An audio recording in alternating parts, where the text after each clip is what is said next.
The wedding cake cost more than my first car. 6 towering tiers of red velvet, wrapped in smooth ivory fondant, brushed with flecks of edible gold that caught the ballroom lights like scattered stars. It was meant to symbolize elegance, legacy, and a perfect beginning. Instead, it became the soft landing place for my sister's betrayal. People still ask me why I didn't stop it. Why I didn't scream, throw the glass away, or call security. The truth is simpler and colder. Let it happen. Because sometimes the best justice isn't loud. It's patient. But to understand how my own sister ended up face first in an $8,500 cake on my wedding night, you need to understand who we were long before the invitations were printed. My name is Pamela. I was 29, a marketing director at a well-known firm in Charleston, and I'd built my life on control. Not dominance. Discipline. Plans, schedules, spreadsheets, backup plans. I believed logic solved everything. Feelings were noise you managed quietly. My younger sister, Sutton, believed the opposite. At 27, she called herself a content creator, which translated to filtered photos, borrowed luxury, and a carefully edited life that existed mostly online. Her 12,000 followers saw beach sunsets and motivational quotes. What they didn't see was the credit card debt, the maxed out limits, or the way our parents quietly bailed her out every time she crashed. They always had. Growing up, Sutton was magic and I was dependable. She cried, they comforted. I achieved, they nodded. I learned early that love in our family wasn't earned by effort. It was rewarded for neediness. So I became self-sufficient. She became entitled. When I got engaged to Sterling, everything shifted. Sterling wasn't just kind or brilliant, though he was both. He was an orthopedic surgery resident with steady hands and a calm confidence that made chaos fade. But what truly unsettled Sutton was his last name. Old Charleston lineage. Generational wealth. Garden party invitations and historic stats. The kind of world she wanted access to without paying the price of discipline. From the moment the ring appeared, Sutton stopped pretending to be happy for me. Wedding planning exposed her worst instincts. She inserted herself into every decision, criticized every choice, and framed every objection as concern for how things would look. She wanted visibility, proximity, relevance. When she demanded to be maid of honor, despite my having already chosen my best friend, I hesitated. That hesitation cost me. Our parents applied pressure the way they always had. Disappointment layered with guilt. Just one day. Just indulger. Don't make it a problem. So I said yes, knowing in my gut it was wrong, but believing peace was cheaper than conflict. I was wrong about that too.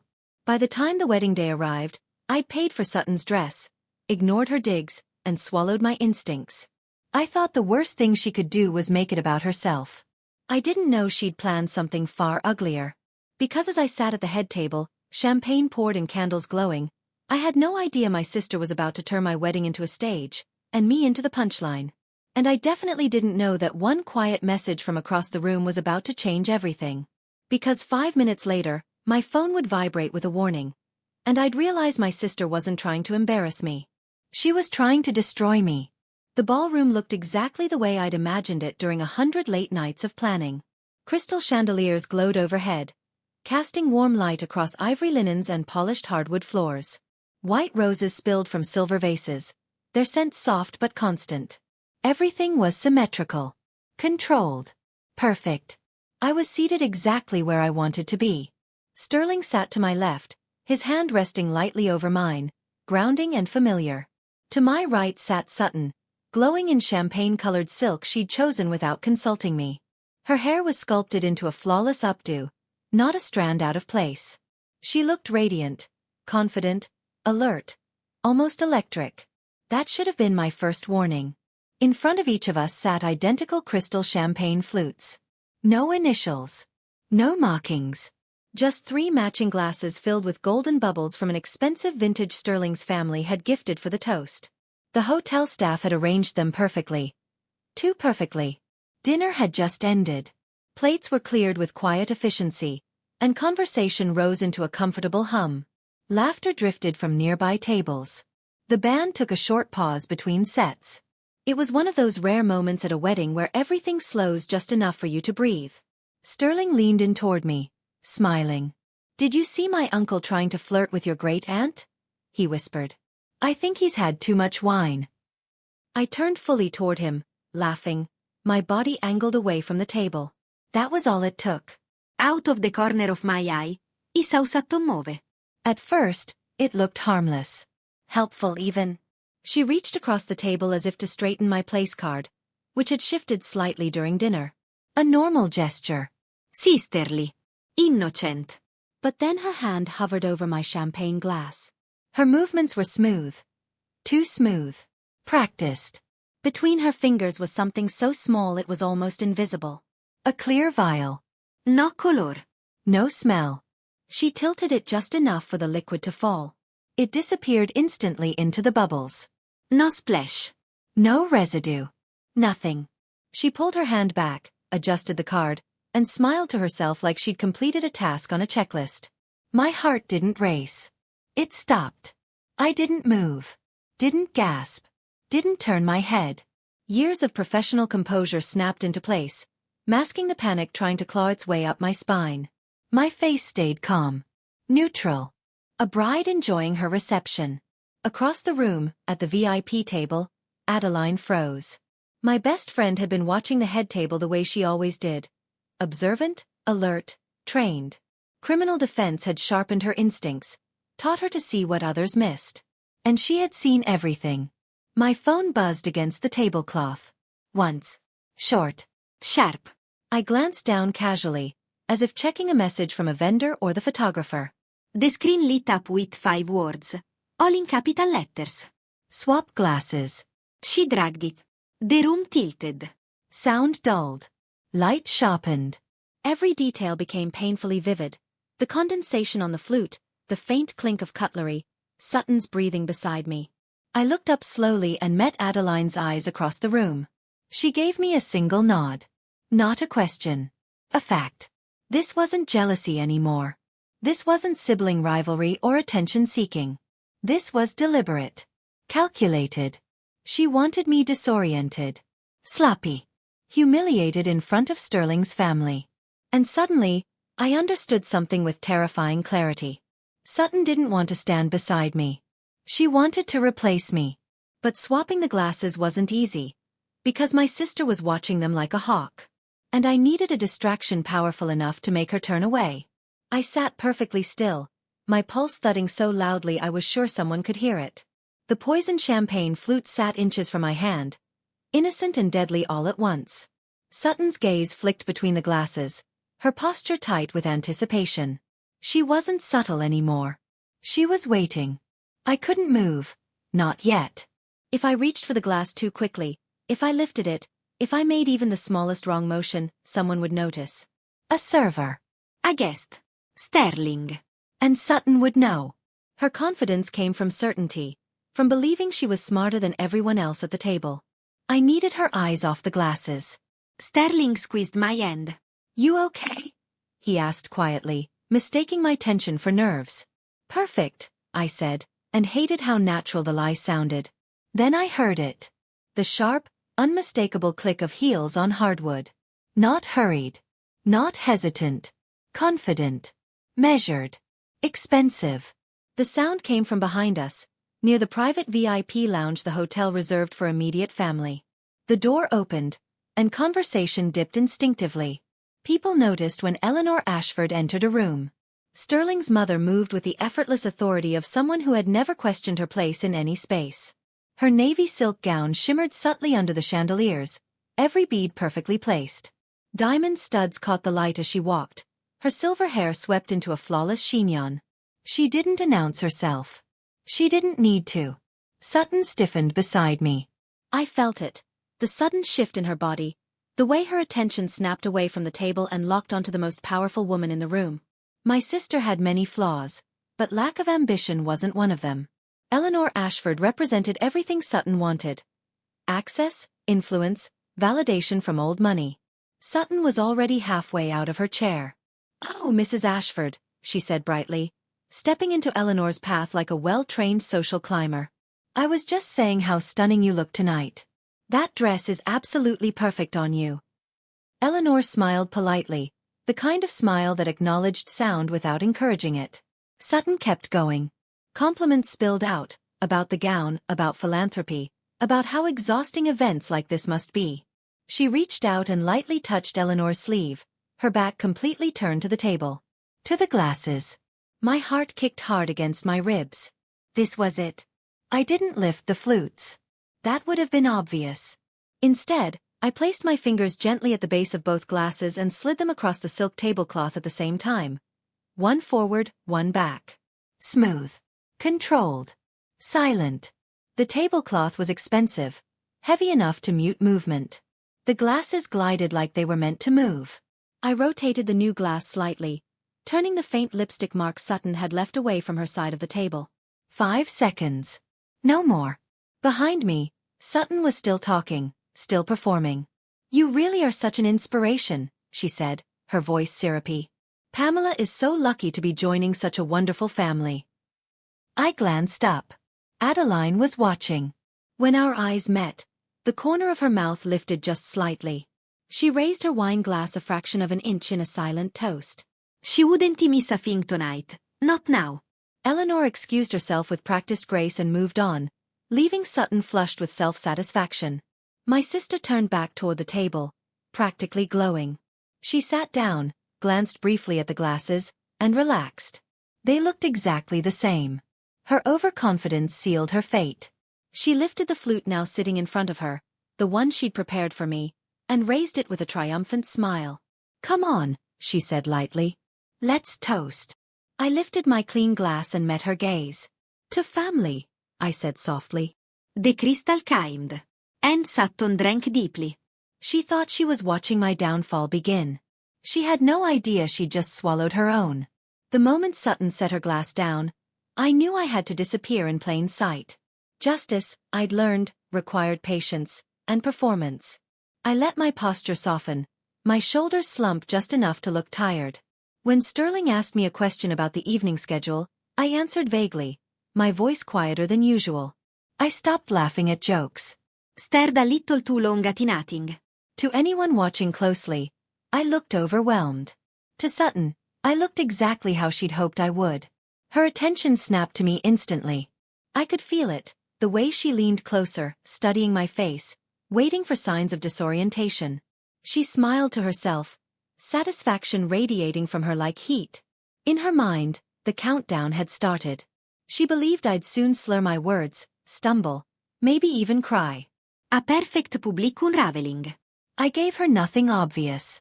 Minutes passed. Then more. The MC's voice cut smoothly through the chatter. "Ladies and gentlemen, if I could have your attention. We'll begin the speeches with a few words from the best man." David stood, buttoning his jacket, and made his way toward the microphone. Applause rippled across the room as guests turned their focus toward the stage. That was when I watched Sutton instead. At first, the changes were subtle. A shift in her seat. A brief touch to her temple, as if soothing a headache. She blinked more often than normal, her eyelids lingering closed for a fraction of a second too long. Liquid sedative sucked fast. She adjusted herself again, clearly uncomfortable, then forced her smile back into place. She thought it was nerves. Or champagne. Or excitement. She didn't question it. Why would she? In her mind, she was winning. David's speech was warm and funny, filled with stories about Sterling's disastrous cooking and late-night study sessions. The room laughed. Glasses clinked. Cameras flashed. All the while, Sutton's body betrayed her. Her movements slowed. Her reactions dulled. The confident energy she'd radiated earlier began to dim, replaced by something heavy and unfocused. She pressed her lips together, trying to maintain control. Adeline leaned toward me, her voice barely audible. "It's hitting her." I nodded once. David finished to loud applause, clapping Sterling on the shoulder as he returned to his seat. Sterling stood to hug him, smiling wide, unaware of the storm brewing just feet away. The MC cleared his throat. "And now, we'd love to hear from the maid of honor." Sutton stiffened. This was the moment she'd been waiting for. The speech she'd likely rehearsed in front of a mirror. The spotlight she believed would elevate her in the eyes of everyone who mattered. She stood slowly. Just a bit too slowly. Her hand gripped the edge of the table for balance before she caught herself. The crowd didn't notice. Why would they? Bridesmaids get nervous. Glasses of champagne stack up. She smoothed her dress, lifted her chin, and smiled. I watched carefully as she walked toward the stage. Her steps were controlled, but there was a slight drag to them now, like she was moving through water. She positioned herself deliberately beside the cake table. Of course she did. The cake gleamed under the lights, pristine and towering. The perfect backdrop for photos. Proof of status. Proof she belonged. She accepted the microphone, lifted her wine glass, and turned to face the crowd. Her smile was bright. But her eyes were already losing the fight. She thought the cake was just a prop. She had no idea it was about to become her landing spot. Sources. Sutton stood beside the cake like it belonged to her. 6 tiers of red velvet rose just inches from her shoulder, ivory fondant glowing beneath the chandeliers. She angled herself carefully, making sure every camera in the room would capture her best side, with the cake fully visible behind her. Even now, even here, she was curating the moment. She lifted the microphone. "Good evening, everyone," she said, her voice ringing clearly through the ballroom speakers. "For those of you who don't know me, I'm Sutton, Pamela's sister and her maid of honor." Polite applause followed. I watched her hands. One clutched the microphone. The other held the champagne flute, the wrong one. The drugged one. Her fingers were tight around the stem, knuckles whitening as she fought a faint tremor. "I've known Pamela my entire life," she continued, smiling wide. "And watching her grow into the woman she is today has been a journey." A ripple of polite laughter moved through the crowd. Her words were practiced, but something underneath them was slipping. The timing of her pauses was off. Her smile lingered too long, then faltered, then snapped back into place like a mask. "Pamela has always been the responsible one," Sutton said. "The planner. The achiever. The one who always knew exactly what she wanted." I felt Sterling's hand tighten around mine. "And now," Sutton went on, lifting her glass slightly, "she's found the perfect husband. From the perfect family." There it was. A subtle edge crept into her voice, sharp enough to cut if you knew how to listen. The guests didn't notice. They heard admiration. I heard resentment, polished to a shine. Her eyelids fluttered. Just once. Then again. She shifted her weight, placing a hand against the cake table for balance. Frosting trembled slightly under her fingers, though she didn't seem to notice. Her breathing had changed, shallower now, less controlled. "So," she said, drawing out the word, trying to steady herself. "Here's to my sister." She raised her glass higher. "To Pamela," she declared. "And her perfect life." Glasses lifted around the room. The band paused respectfully. Cameras clicked. Sutton brought the flute to her lips and took another long sip. That was when it happened. Not all at once. Not dramatically. Just a small betrayal of her body. Her knees buckled. Just slightly. She blinked hard, confusion flickering across her face. The smile slipped, replaced by something raw and unguarded. She looked down at the glass, then out at the crowd, as if trying to understand why the room had suddenly tilted. "Thank you all for," she began. The words tangled. Her tongue lagged behind her thoughts, dragging syllables into each other. A murmur spread through the audience. Heads tilted. Smiles faded. Sutton swayed. Her free hand shot out, grabbing the microphone stand. The champagne flute slipped from her fingers, tumbling to the floor. It shattered loudly, the sound slicing through the room like a gunshot. The silence afterward was absolute. "Why?" Sutton whispered, her voice amplified and warped through the speakers. "Why is everything spinning?" She pitched forward.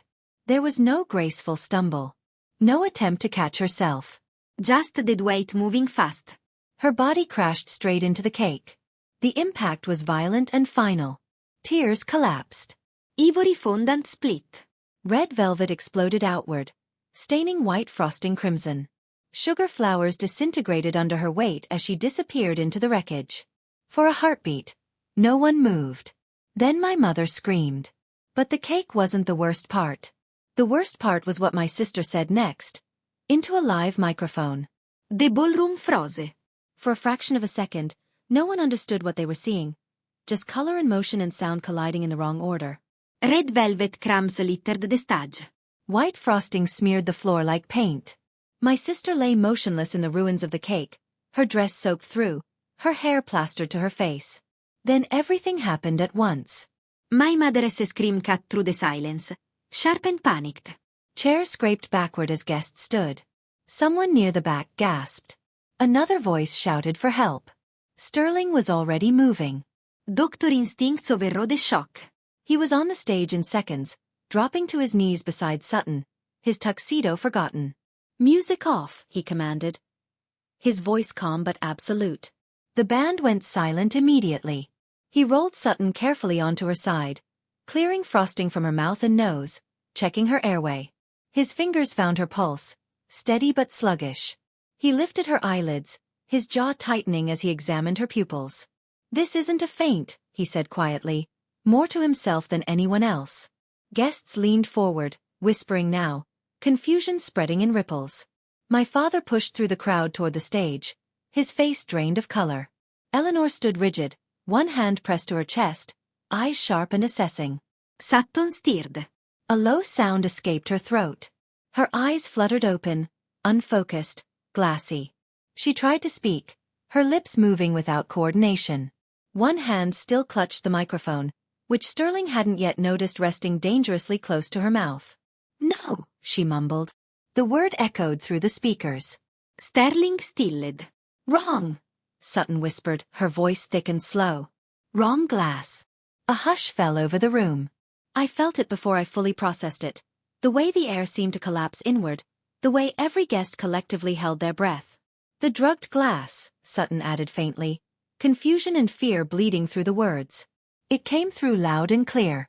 There was no misunderstanding it. No reinterpreting it. No saving it. Sterling's hands froze mid-motion. He lifted his head slowly, his gaze shifting from my sister's frosting-smeared face to my parents standing at the edge of the stage. His expression changed, not to panic, not to anger, but to something colder. Clinical. Controlled. "She's not having a stroke," he said, his voice measured and precise. "This is a sedative interacting with alcohol. Central nervous system depression. Classic symptoms." My mother made a choking sound. "No, she wouldn't." Sterling was already pulling out his phone. He turned away slightly as he spoke to emergency services, his tone efficient, professional, unmistakably serious. He ended the call and stood, towering now over my parents. "You're going to the hospital with her," he said. "I'm not calling the police tonight." The pause that followed was deliberate. "But if there is anything else, anything at all, this stops being private." My father opened his mouth, then closed it. For the first time in my life, he had nothing to say. Paramedics arrived quickly. They worked with practiced urgency, lifting Sutton onto a gurney. Her ruined dress dripped frosting onto the floor as they wheeled her away. My mother climbed in after her, silent now, her face twisted with shock and disbelief. The doors closed. The ambulance disappeared into the night. The ballroom was left in stunned chaos, and in that silence, the truth finally had space to settle. I thought the nightmare was over when the ambulance left. I didn't realize the real reckoning was just beginning. The ballroom didn't know what to do with itself after that. Clusters of guests stood frozen, voices low and uncertain. Hotel staff hovered near the stage, unsure whether to clean the wreckage or pretend it didn't exist. The destroyed cake sat under the chandeliers like a crime scene, red and white smeared together in a way that made people uncomfortable to look at for too long. I stood there, my hands still locked in Sterling's, waiting for the guilt to hit. It didn't. What I felt instead was something startlingly light. Relief. Clean and sharp, like a deep breath after years underwater. Adeline appeared at my side, her phone raised slightly. "I recorded everything," she said quietly. The fall. The confession. Audio's clear. I nodded once. I didn't need to see it. I knew what my sister had said. So did everyone else. Whispers began to spread, rippling through the room. Words like drugged and glass floated between tables, growing heavier with each repetition. People connected the dots quickly. Society guests always do. They survive on subtext. Eleanor approached us, composed as ever, though her eyes missed nothing. She surveyed the ruined cake, then looked at me. "Well," she said dryly, "this is certainly memorable." He almost laughed. The hotel manager rushed over, wringing his hands. "Mrs. Ashford, I'm so terribly sorry. Given the circumstances, would you like us to end the reception?" I looked around. At the guests who had come out of obligation. At the ones watching closely, waiting to see how I'd respond. At the people who had known my parents longer than they'd known me. Then I looked at Sterling. "How are you holding up?" he asked softly. I realized then that my chest felt loose. Open. Free. "Clean it up," I said to the manager. "Bring out whatever desserts you have. And more wine." He blinked. You'd like to continue? "This is my wedding," I said calmly. "And I'm not letting her take anything else from me." Something shifted after that. Some guests made polite excuses and left. Friends of my parents, acquaintances who preferred distance from scandal. But the ones who stayed? They stayed fully. Sterling's colleagues. My friends. Eleanor. David. People who knew the difference between appearances and character. Music resumed. Desserts appeared. Laughter slowly returned, tentative at first, then real. He danced with Sterling under the chandelier, his arms steady around my waist. The tension I'd carried for years loosened with every step. No eggshells. No performance. Just joy. Later that night, when the room had thinned and the chaos had settled, my phone buzzed. A message from my mother. "How could you let this happen?" Sutton was under pressure. She felt left out. Family forgives. I stared at the screen for a long moment. The old version of me would have replied. Apologized. Taken responsibility for someone else's cruelty. Instead, I deleted the message. Then I blocked the number. Sterling watched me quietly from the bed. "You okay?" I smiled. "I really am." For the first time in my life, I was choosing who stayed. But cutting ties is never as clean as it feels in the moment. Because family doesn't let go without a fight. I thought blocking them would bring silence. For a few blessed days, it did. Sterling and I slipped into something close to normal after the wedding. Lazy mornings, shared coffee, quiet laughter about things that had nothing to do with family or expectations. Friends checked in, offering support without probing questions.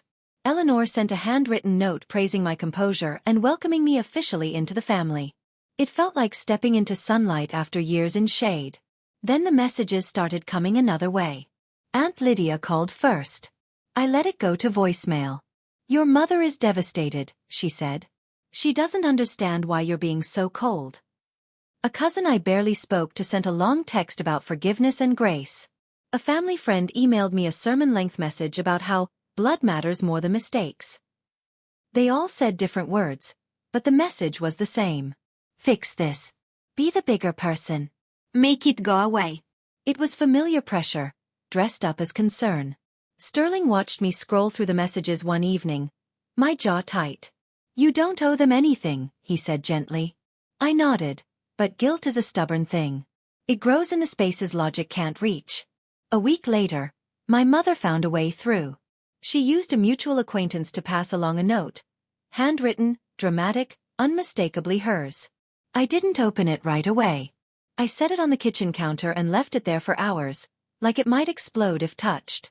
When I finally unfolded it, the words spilled out in looping cursive. She wrote about Sutton's mistake. About stress. About how everyone was embarrassed and hurting. About how families survive by closing ranks, not pointing fingers. She never mentioned the drug. Never mentioned the glass. Never apologized. The last line cut deepest. He raised you better than this. Something inside me went quiet. That sentence had powered my entire childhood. Every achievement. Every sacrifice. Every moment I swallowed anger to keep the peace. It had always meant, be smaller so others can be comfortable. I folded the letter carefully and threw it away. That night, Sterling found me sitting on the porch, staring into the dark. He didn't ask questions. He just sat beside me. "You know," he said after a moment, "people who benefit from your silence will always call your boundaries cruelty."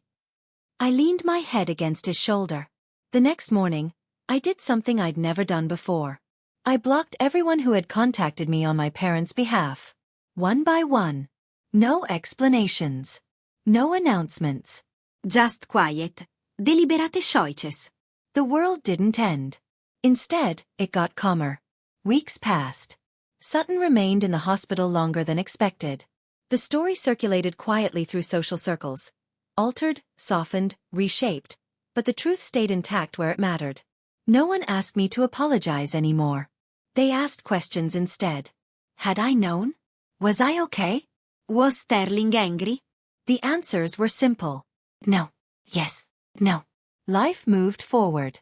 And for the first time, it moved without dragging my family's weight behind it. I thought setting boundaries would end the story. I didn't know the final chapter would begin with new life. Life has a strange way of rewarding you once you stop negotiating with people who only take. 3 months after the wedding, Sterling came home early from the hospital with a look I couldn't quite read. Not concern. Not excitement. Something softer, careful, almost reverent. You feel okay? He asked, setting his keys down slowly. I laughed. I survived my own reception. I think I'm resilient now. He didn't smile back. He crossed the room, took my hands, and placed them gently over my stomach. That's when it hit me, the way my body had felt different for weeks. Tired. Off balance. Quietly insistent. The test confirmed it an hour later. Pregnant. I sat on the edge of the bathtub staring at the thin blue line while Sterling knelt in front of me. His hands braced on my knees like he needed the floor to stay solid. Neither of us spoke for a long moment. Then he whispered, "We're going to do this right." I nodded, tears blurring my vision. Because I knew exactly what he meant. We talked about it that night. About boundaries, about cycles, about what we would never repeat. No favoritism. No emotional bargaining. No child learning that love had conditions. Every child equal. Every feeling valid. Always. The pregnancy grounded me in a way nothing else ever had. It gave my decisions weight and permanence. Suddenly, silence wasn't avoidance, it was protection. Distance wasn't cruelty. It was responsibility. My parents found out through someone else, of course. They always did. A message arrived from an unknown number. We deserve to know our grandchild. I stared at the screen, stunned by the audacity. No apology. No accountability. Just entitlement. Sterling read it over my shoulder. Do you want me to respond? He shook my head. No, no do. I typed slowly, deliberately. This child will grow up in a home built on safety and honesty. If you can't respect that, you don't get access to her. I didn't wait for a reply. He blocked the number. Something inside me settled for good. The months passed gently after that. Doctor visits. Nursery planning. Evenings on the porch with Sterling's hand resting protectively on my growing belly. We built our world intentionally, brick by brick, with people who showed up without conditions. On a quiet afternoon near the end of my second trimester, I sat at my desk and opened the forum where I'd shared my wedding story anonymously. The responses were still coming in. Hundreds of them. Strangers offering clarity my own family never had. I decided to ask the questions I'd been circling for months. Was it wrong to let the cake be destroyed instead of stopping her? Was I cruel for swapping the glasses instead of dumping them? Was $8,500 too high a price for freedom? I hit post and closed the laptop. Later, I felt a small kick. Sharp and unmistakable. He pressed my palm to the spot, smiling. Some losses look expensive. But peace? Peace is priceless. I thought the story ended with boundaries and a baby. I didn't realize the past had one last test for me. The past has a way of resurfacing when it senses you've finally moved on. It started with a letter. Not a text. Not a call from an unknown number. An actual envelope, cream-colored and heavy, addressed in my mother's familiar handwriting. Sterling found it tucked neatly into our mailbox one afternoon and brought it inside without comment. I didn't open it right away. I recognized the weight of it. Not physical, but emotional. Letters like that were never about reconciliation. They were about control, delivered slowly, politely, with just enough guilt to seep under your skin. I waited until after dinner. Sterling sat beside me on the couch, his hand resting on my stomach, a quiet reminder of why this mattered. I broke the seal and unfolded the pages. My mother wrote about family legacy. About how people make mistakes when they feel threatened.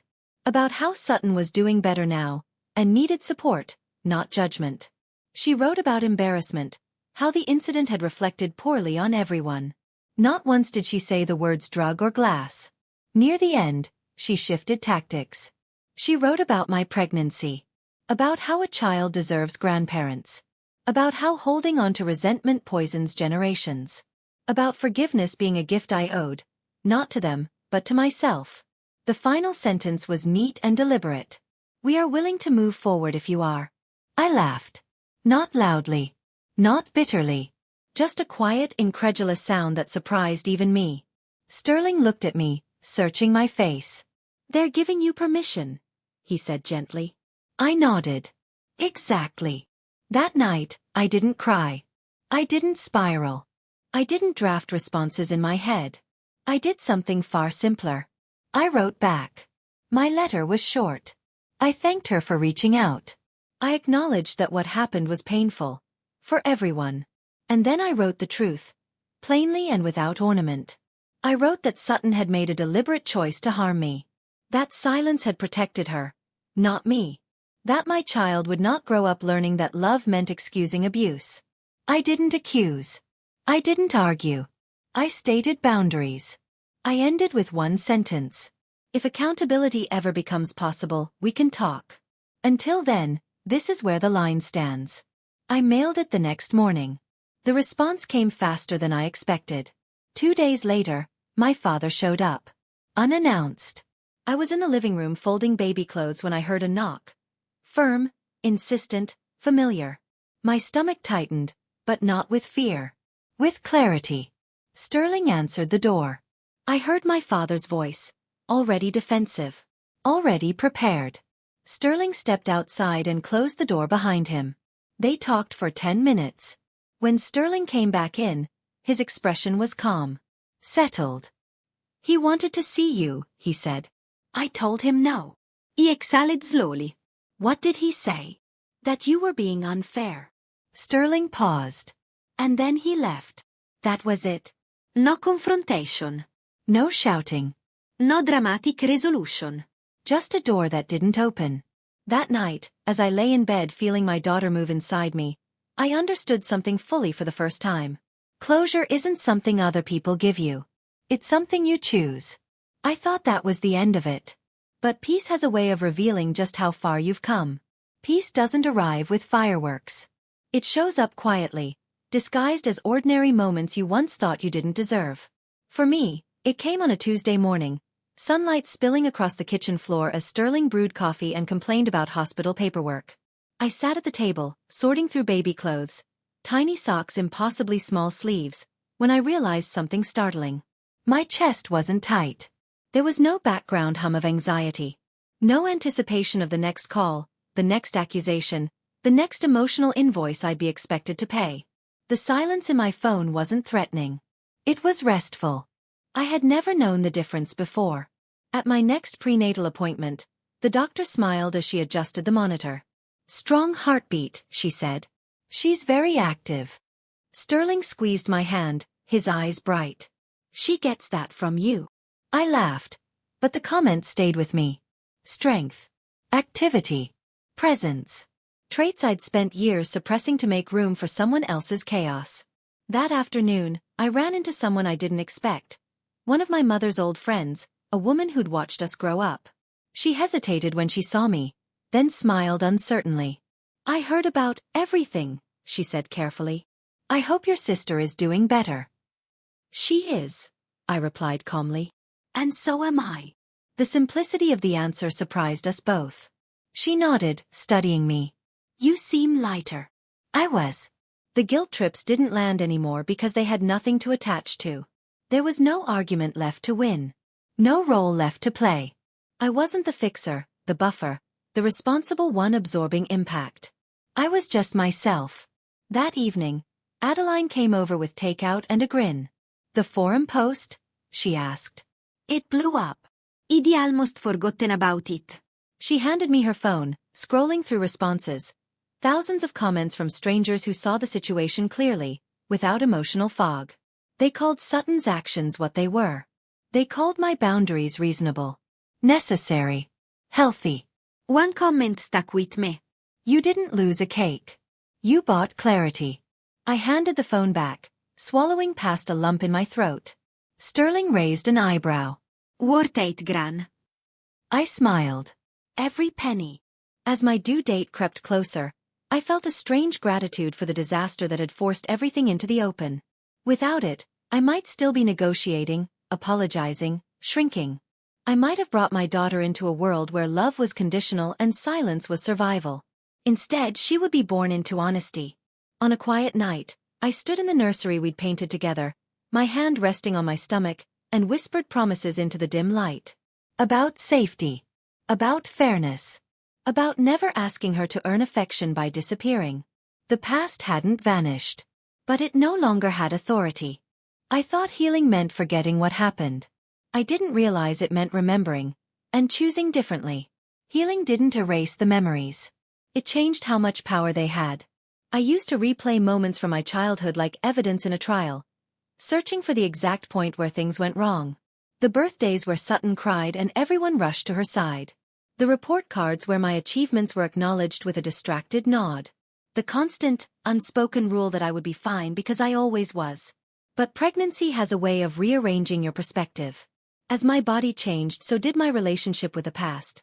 I stopped interrogating it. Stopped trying to justify my pain with proof. I didn't need exhibits anymore. I needed peace. One afternoon, while organizing old files for a move, I found a box of photographs I hadn't seen in years. Family vacations. Holiday dinners. Smiling faces frozen in time. At first glance, everything looked normal. Happy, even. Then I noticed the pattern. In every photo, Sutton was centered. Laughing. Performing. In every photo, I was beside her, slightly turned, slightly out of focus. Present but peripheral. Reliable background. I closed the box without finishing.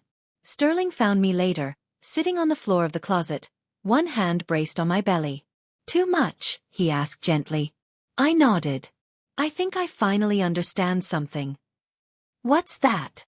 I wasn't invisible because I lacked something, I said slowly. I was invisible because they needed me to be.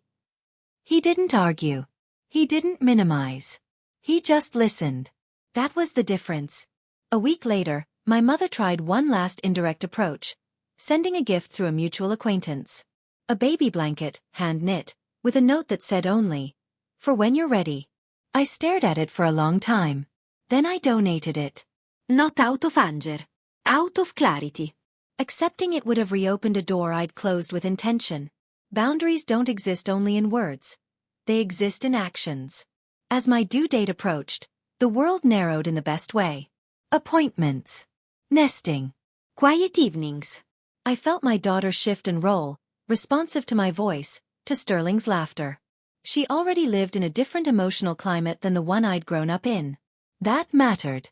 One night, lying awake, I thought about the wedding again. Not with shame or anger, but with distance. The cake. The fall. The stunned silence. It no longer felt like humiliation. It felt like a line being drawn. I realized something else then, something I hadn't been ready to see before. I didn't win because my sister fell. I won because I stood. I didn't need revenge. I didn't need validation. The truth had surfaced on its own, and I had chosen myself when it mattered most. That choice echoed forward, into my marriage, my motherhood, my future. Some people believe family is forever no matter the cost. I learned that the cost matters. And I paid it gladly. I thought the story ended before my daughter was born. I didn't know her arrival would redefine everything. Including me. Labor didn't arrive the way movies promise. There was no dramatic rush, no panicked countdown. It came quietly, steadily, like a tide that had decided it was time. Sterling timed contractions with calm focus, his voice grounding me as we drove through Charleston's early morning streets, Spanish moss swaying gently overhead. I remember thinking, this feels right. Pain has a way of stripping life down to what matters. Between contractions, my mind wandered, not to fear, but to clarity. I wasn't worried about who would be in the waiting room. I wasn't bracing for criticism or emotional landmines. The absence of my parents didn't feel like loss. It felt like safety. When our daughter finally arrived, the world narrowed to one perfect, impossibly small human placed against my chest. She was warm and solid and very real. Sterling's eyes filled with tears as he cut the cord, his hands shaking just slightly. "She's here," he whispered. "She's really here." In that moment, something inside me locked into place. I understood my entire life all at once, not as a series of mistakes or missed chances, but as a path that had led me here with intention. Every time I'd been asked to shrink, to accommodate, to smooth things over, I'd learned exactly what I never wanted for my child. The nurse smiled at us. "She's very alert," she said. "Strong." He laughed softly. "That runs in the family now." Later, in the quiet of the hospital room, Sterling slept in the chair beside me, exhausted and peaceful. I held my daughter and watched her tiny chest rise and fall. Her fingers curled reflexively around mine, trusting without question. I made promises then, real ones, not the vague hopes people offer in moments like this. I promised I would never ask her to carry someone else's emotional weight. I promised I would listen when she spoke, even when it was inconvenient. I promised that love in our home would never be earned through sacrifice. And he promised himself something too. I would never again confuse guilt with responsibility. The messages came, of course. Word traveled fast. Congratulations filtered in through friends, colleagues, distant relatives. One message slipped through from a number I didn't recognize. "She should know her grandparents," it read. I deleted it without hesitation. That choice didn't feel cruel. It felt complete.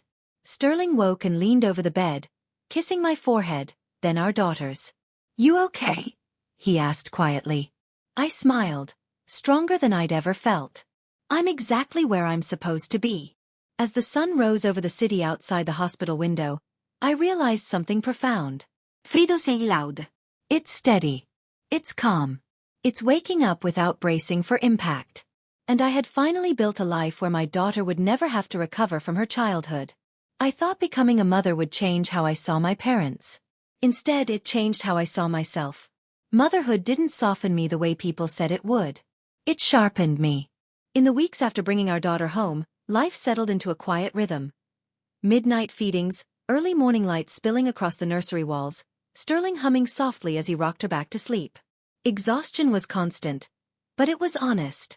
There were no emotional traps hidden inside it. No one was waiting to criticize how I handled it. That was new. I noticed the change first in small moments. When I said no without explaining myself. When I declined invitations that felt performative. When I didn't feel the urge to justify my choices to people who hadn't earned access to them. The old guilt tried to surface now and then, like a reflex. "You're being cold. You're holding a grudge." This isn't how family works. But guilt no longer sounded like truth. It sounded like an echo. One afternoon, while pushing the stroller through our neighborhood, I ran into someone from my past. A woman who'd known my parents for decades. She congratulated me, cooed over the baby, then hesitated. "Your mother must be heartbroken," she said gently. I met her eyes and smiled, calm and unflinching. "I'm not responsible for her feelings." The words landed solidly between us. She nodded slowly, as if filing the moment away. "You seem different." "I am," I said. And for the first time that difference felt like an accomplishment. At home, Sterling noticed it too. "You don't apologize anymore," he said one evening. Not accusing, observing. I thought about it. "I apologize when I make mistakes," I said. "Just not for existing." That night, after we put the baby down, I opened my laptop and reread the forum post that had started it all. The comments had slowed, but they were still coming. New people discovering the story, adding their perspectives. One comment caught my attention. "You broke a generational pattern." That's why it feels so expensive. I closed the laptop and let that sink in. Breaking patterns isn't dramatic in the moment. It's quiet. Lonely. Sometimes. It means choosing discomfort now instead of damage later. It means being misunderstood by people who benefit from the old version of you. It also means your child grows up without inheriting that weight. As weeks turned into months, The absence of my parents became unremarkable. There were no surprise visits. No apologies. No accountability. Just distance. And I was okay with that. He wasn't waiting anymore. One evening, Sterling and I sat on the porch while the baby slept inside, the air warm and still. He reached for my hand. "Do you ever regret it?" he asked. "The cake. The fallout. All of it." I thought about the red velvet crumbs. The silence. The moment uno cose myself. "No," I said honestly. "I regret how long it took me to believe I was allowed to." He squeezed my hand, understanding exactly what I meant. I wasn't the daughter I used to be. I was something better. I thought my story was about a wedding and a betrayal. I didn't realize it was about choosing myself, and never going back. A year after the wedding, I walked past the bakery window without slowing down. In the display sat a towering red velvet cake, 6 tiers, ivory fondant, delicate sugar flowers cascading down one side. It was beautiful. Expensive. Perfectly crafted. For a moment, the memory rose uninvited, the ballroom lights, the stunned silence, the sound of something precious collapsing. I didn't flinch. I smiled. Because that cake had never been the loss people thought it was. Loss is subtle. It's years of self-doubt. It's apologizing for boundaries. It's teaching yourself to disappear so others can shine. That was the real cost I'd been paying my entire life. $8,500 was just the receipt. Our daughter took her first steps that week. Wobbly, determined, fearless. Sterling knelt on the living room floor with his arms open while I watched from the couch, my heart so full it almost hurt. She fell, laughed, and tried again without hesitation. No one rushed in to tell her she was doing it wrong. No one stole the moment from her. No one made it about themselves. That was the difference. Sometimes late at night I thought about Sutton. About where she was. What she told herself about that night. Whether she still believed she'd been wronged instead of caught. I didn't wish her harm. I didn't wish her redemption either. I wished her distance. My parents stopped trying eventually. Silence replaced pressure. Time did what arguments never could. It revealed that my absence hadn't destroyed them. It had only removed their favorite outlet.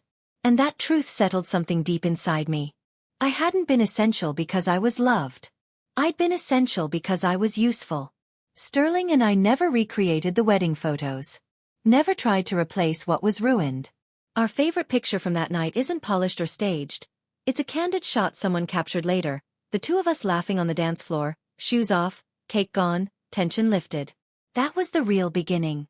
People still ask if I regret not stopping it sooner. If I regret the spectacle. If I regret letting my sister drink from the wrong glass. I tell them the truth. If I had poured the champagne away, the story would have continued. Quietly. Invisibly.